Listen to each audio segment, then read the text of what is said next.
Oi, gente. Tava vendo agora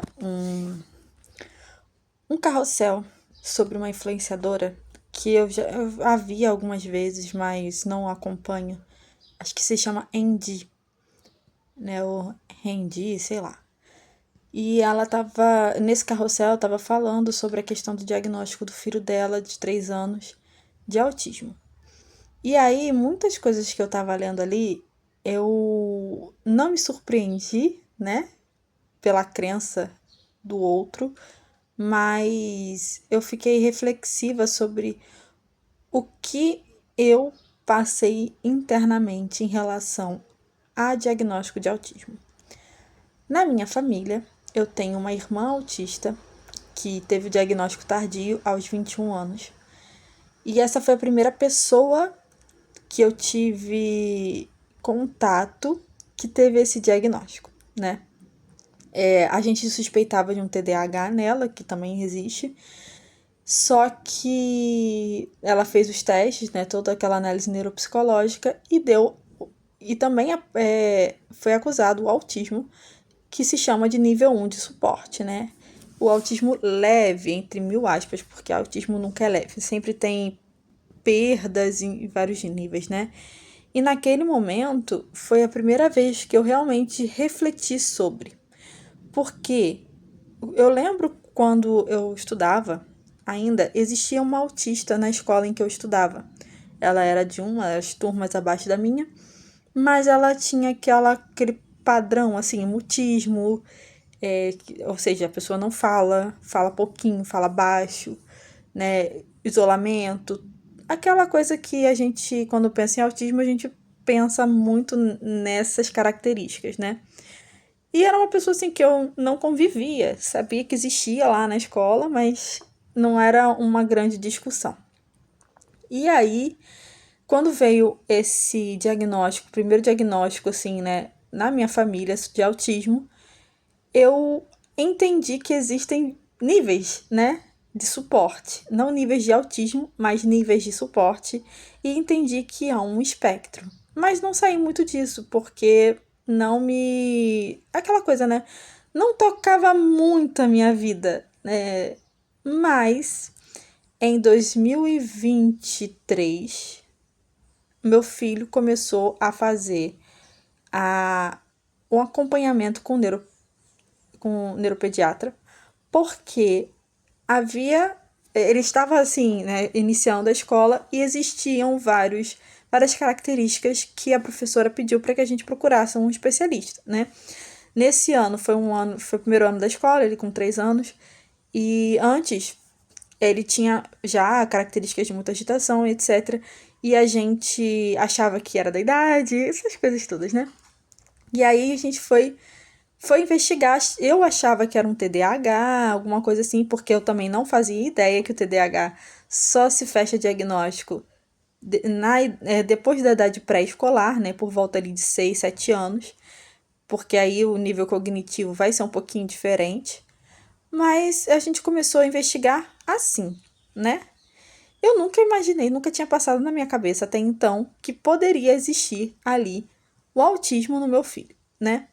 E então a gente fez alguns meses de psicóloga.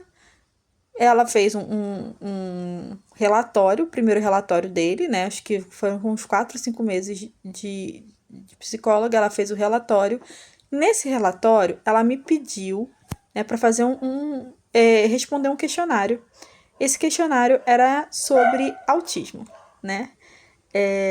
E aí eu fui preenchendo esse questionário, liguei pro meu marido, falei, me ajuda pra gente poder fazer esse questionário, preencher direitinho. E assim, quando veio o questionário na minha mão, eu já fiquei assim, como assim, sabe?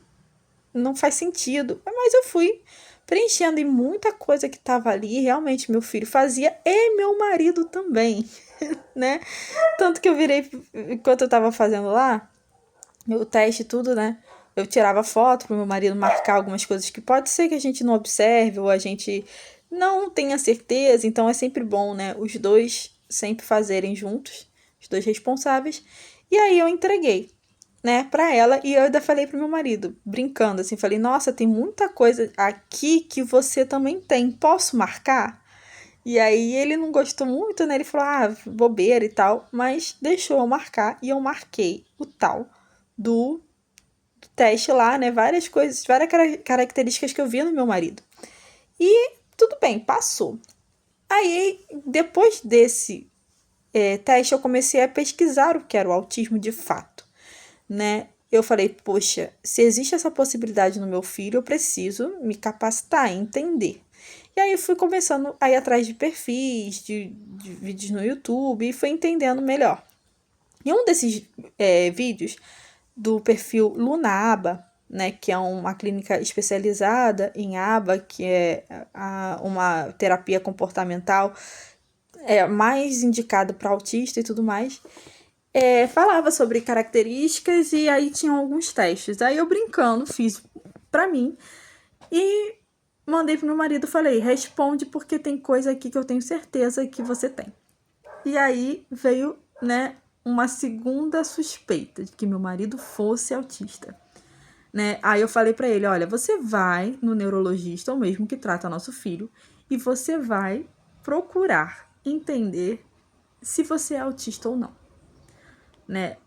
E aí ele foi, fez a análise neuropsicológica toda e o diagnóstico apareceu autismo, superdotação, né? E transtorno depressivo ansioso. Mas isso é uma coisa que todo autista nível 1 vai ter ansiedade. Depressão já é outra questão, né? Mas a possibilidade de evoluir essa ansiedade para uma depressão é muito grande por diversas questões. Mas fechou-se então o diagnóstico dele, né? O meu marido tem altas habilidades e autismo. E ali eu já falei, bem, já lido com ele há 15 anos, então tá tranquilo, né? Tipo assim, eu fui entendendo várias coisas, várias características que eu não entendia. A gente tá muitos anos juntos, então a gente se conhece desde jovem, né? Então eu fui entendendo várias coisas ao longo do tempo. E a gente continuou investigando meu filho, até que agora em janeiro, né, de 2025, nós fizemos finalmente a análise neuropsicológica dele e de fato apontou que ele é autista, né? E durante todo esse tempo, eu contei toda a história, né?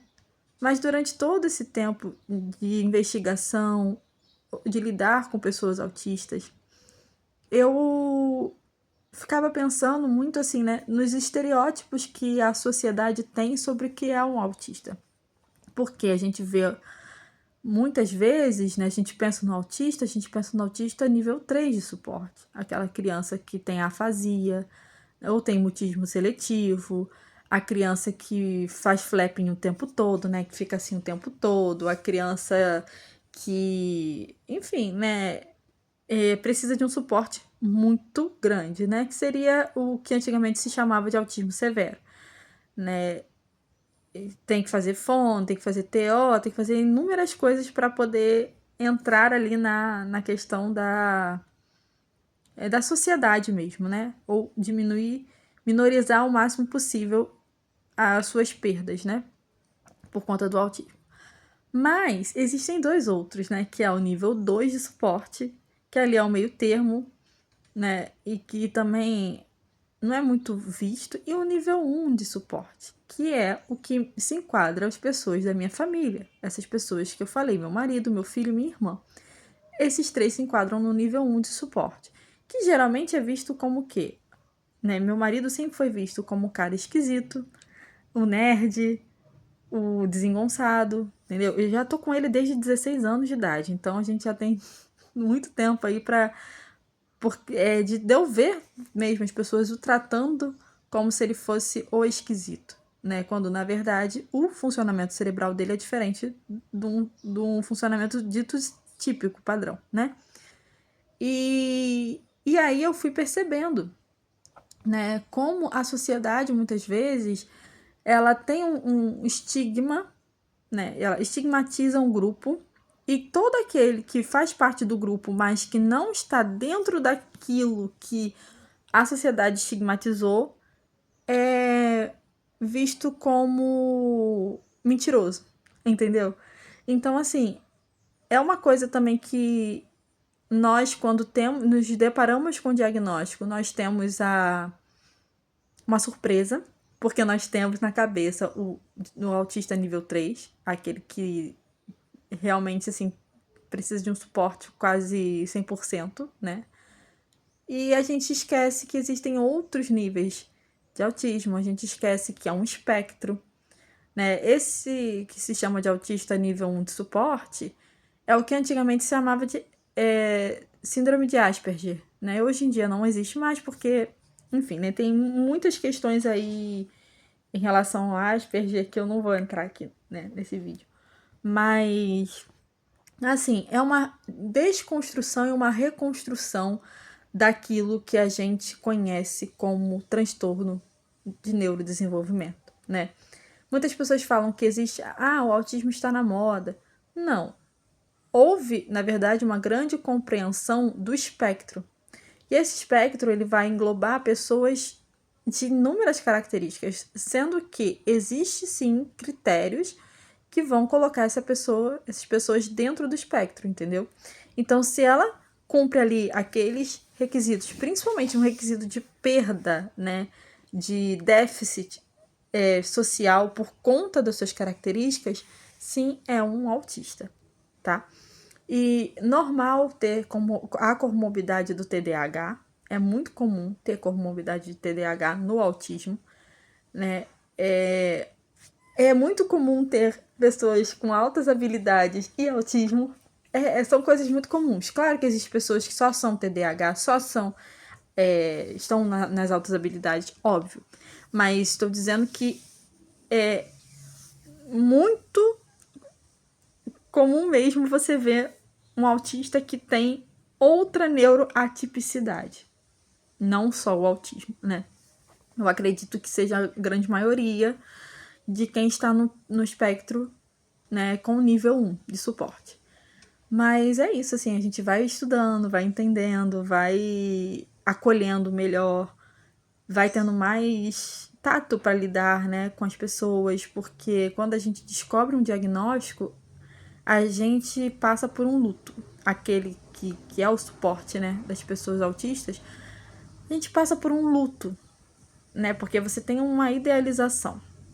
Meu filho vai ser de tal maneira. Todo mundo idealiza. E aí o filho não vem da maneira com que você idealizou. E aí o que você faz? Você vai passar por um processo de luto da morte da sua idealização.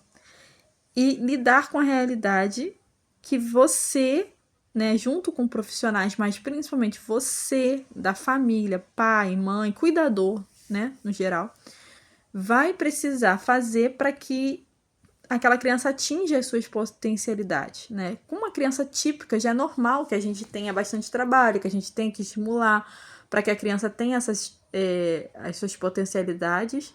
E eu não estou falando aqui só de vencer na vida financeiramente, mas estou falando viver bem, né? Viver em sociedade. Eu, como católica, chegar à santidade, né?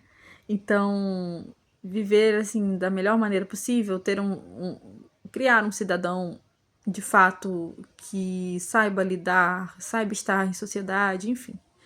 Mas, numa criança atípica, o desafio é maior, com certeza, porque você, além de lidar com as barreiras que o próprio mundo impõe, você está lidando com as barreiras da própria pessoa, né? E com coisas que você tem que fazer uma volta muito maior para que você possa atingir aquilo.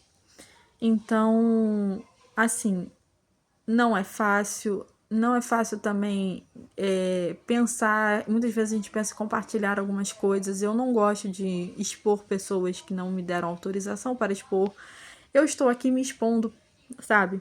Mas eu não acho justo eu chegar e expor meu marido, chegar com algo na cara dele, ou com meu filho, principalmente com meus filhos, porque eles são crianças, então não acho legal expor, né?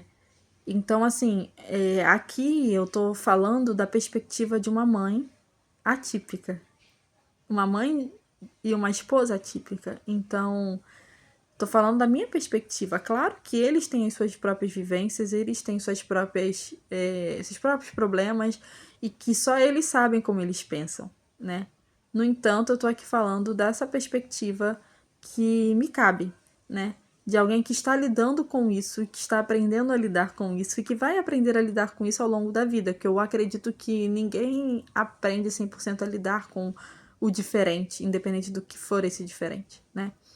Mas eu também estou certa de que, ainda bem, graças a Deus, eu tenho pessoas que estão ao meu redor, que são compreensivas, tenho uma família que me dá um bom suporte, né? Já que já lidam também, de certa forma, com autistas há muito tempo.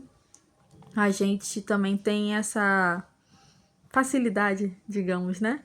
De lidar, né, no dia a dia. E uma coisa assim que eu olho muito, percebo muito no meu marido, né? Minha sogra sempre falou: "Ah, eu sempre levava ele no médico e falava que tinha alguma coisa diferente com ele, e os médicos falavam que era assim mesmo, que ele só era hiperativo, que isso ia passar", né? E 30 anos depois, é confirmado aquilo que ela sempre sentiu no coração, né? Que tinha alguma coisa diferente, mas não errada, só diferente, né? Então, assim, pessoas que são espelhos para mim, né? De olhar e ver que a dedicação dessa mãe, dessa família, eu tô até me emocionando, né? Fizeram com que a pessoa, né, o meu marido, enfim, chegasse muito além daquilo que poderia se esperar, entende? Se ele fosse tratado de uma maneira, como eu posso dizer, rechaçado, né? Dentro de casa e que não foi, né, que sempre foi uma pessoa muito estimulada, uma pessoa que sempre foi muito amada, então isso contribuiu para que ele tivesse um caráter impecável, né? Porque assim, posso dizer que independente de tudo, o caráter do meu marido é excelente, né? E a gente tá aqui, né, batalhando, né? Eu batalhando da minha perspectiva para poder ser o melhor suporte possível, eles batalhando certamente para poder superar, né? E ultrapassar essas barreiras que o próprio cérebro deles impõe. E estamos construindo essa família, né? Essa família atípica. Provavelmente, assim, a minha filha pode ser autista também. A minha filha mais nova. E é algo que eu já tenho colocado muito assim no meu coração desde da primeira vez que eu ouvi essa possibilidade do meu filho ser autista, de que, independente dele ser ou não aquilo, dele ter ou não um espectro, enfim, esse transtorno de personalidade, não, desculpa, gente, esse transtorno de esse neurotranstorno, né? Independente disso, ele é muito amado e ele vai ser sempre muito estimulado a ser o melhor que ele puder, ser o melhor homem do mundo, né? Minha filha ser a melhor mulher do mundo, porque independente desses rótulos, né, que nós temos, enfim, do CID, do DSM, né? Todo mundo hoje tem um CID, eles têm o CID deles, né? Mas independente do CID deles, né? Eles vão ser criados para serem santos, que é o mais importante, né? Na minha fé é o mais importante. Então, uma coisa que eu quero pedir vocês também, né, para quem estiver ouvindo, enfim, não sei em qual plataforma eu vou subir isso, mas uma coisa que eu gostaria muito de pedir para vocês: não invalidem o diagnóstico alheio. Não achem que uma mãe está procurando um diagnóstico para ganhar benefício ou para ganhar dinheiro em cima da criança ou para medicar a criança. Meu filho sim tomou um remédio, agora começou a tomar um remédio, mas eu não fui atrás de diagnóstico para medicar o meu filho. E sim porque eu percebia que tinha algo que eu precisava entender o que era, né? E muitas mães estão nessa situação. Achar que a mãe vai atrás de um diagnóstico por comodismo é uma besteira, porque não é cômodo, né? A gente passa por um processo muito grande de renascimento, luto e renascimento daquela mãe, daquela maternidade. Então, não não falem coisas que vocês não sabem, não falem ele nem parece autista ou ela nem parece autista, porque autismo não tem cara, né? O que tem cara é a síndrome do X frágil, né? Que geralmente acomete, assim, basicamente acomete os autistas de nível 3 de suporte, né? Mas o autismo em si não tem cara, tem cérebro. É o cérebro do autista diferente, não o rosto. Então, cuidado quando vocês forem falar sobre um autista, quando vocês forem proferir qualquer coisa sobre isso. Se vocês não entendem, não compete a vocês falar da família alheia. Né? Assim como falaram dessa influenciadora que ela estava procurando doença no filho. Autismo não é doença. Autismo é um funcionamento diferente do cérebro. E o autista não é menor do que ninguém, nem maior do que ninguém. Todos somos iguais dentro das nossas diferenças. Tá bom? É isso. Eu acho que eu pude desabafar um pouco, falar um pouco da minha experiência. Provavelmente esse vídeo deve subir pro YouTube, porque ele tá muito grande, 20 minutos. Mas eu também não vou cortar nada desse vídeo. Eu só queria mesmo falar um pouco sobre a minha visão. E quem sabe trazer mais sobre esse assunto também. Tchau, tchau.